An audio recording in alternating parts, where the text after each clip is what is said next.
So our last case for this class is Obergefell v. Hodges, decided in 2015. This is a 5-4 decision,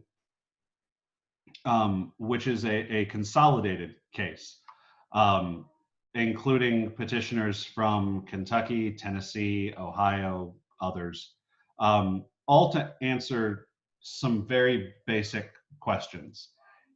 Each of these states, and each of the couples in these states, refused to have their marriage, which was legally completed in a state which allowed it, to be transferred to this new state, to the new state that they resided in, because those states had bans on the recognition of same-sex marriage.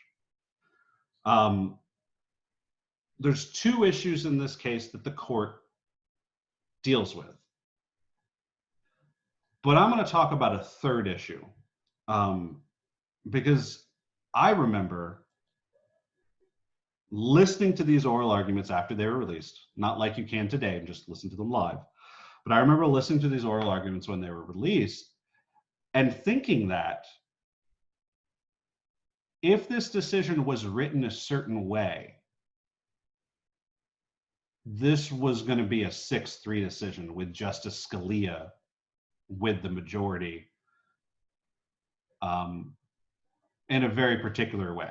So the two questions that the court answers is, first, does the 14th Amendment require states license two individuals of the same sex to be married? And also, does the 14th Amendment require a state to recognize individuals who are legally married in another state? The other not answered question that Scalia hints to in oral arguments is,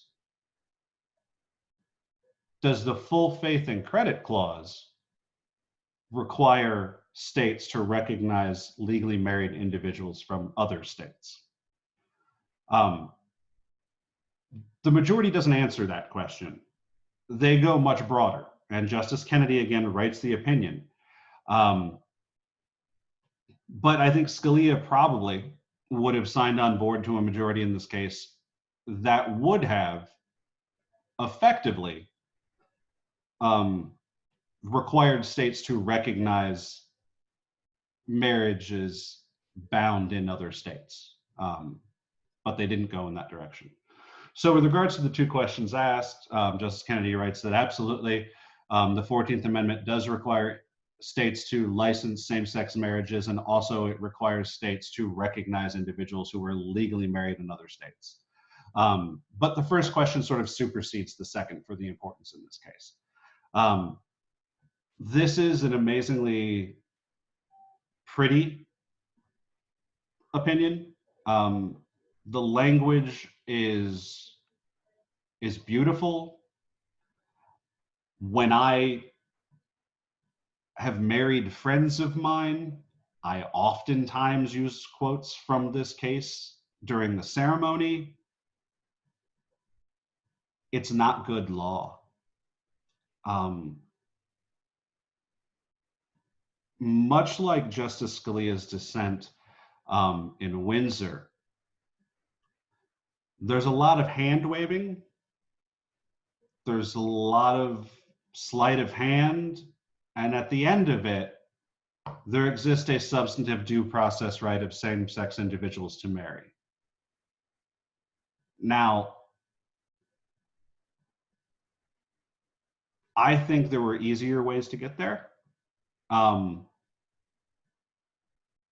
the majority opinion, in essence, citing precedent, they cite Griswold, they cite Loving v. Virginia. In fact, they quote from Loving v. Virginia. They cite Lawrence v. Texas. They cite a lot of things that are controlling because of substantive due process. But the majority opinion does not deal at significant end with the idea of substantive due process. They cite to cases which use substantive due process, but they themselves, the majority opinion, does not deal with it at any length. And then the court goes through reasons why same-sex marriage should not be denied. But they're not legal reasoning, it's social reasoning. It's the sort of reasoning that I would use to persuade you that gay marriage should be legal. But it's not the type of reasoning that one would expect a court to use to signal that gay marriage is a constitutional protection. So when we get to the dissents, Justice Scalia, Justice Roberts, Justice Thomas, and Justice Alito all write dissents.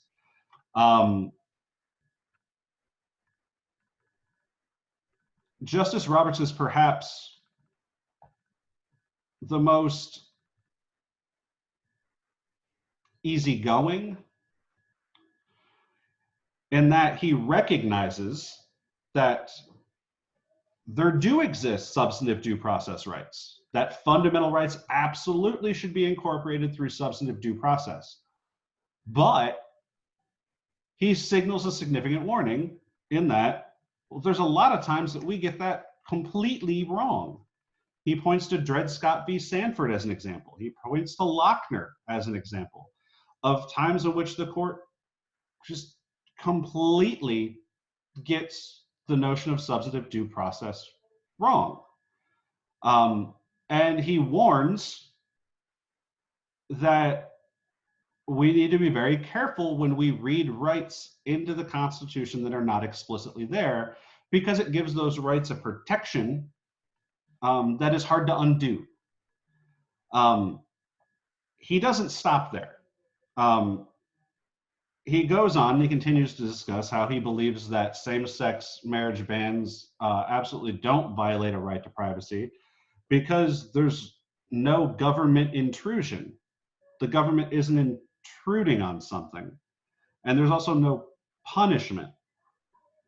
So let's say, for example, you are legally married in New Mexico and you travel into Texas and Texas doesn't recognize that marriage. The state is not intruding and you're not being punished for being married. You're just being denied something. So that argument to me isn't very persuasive.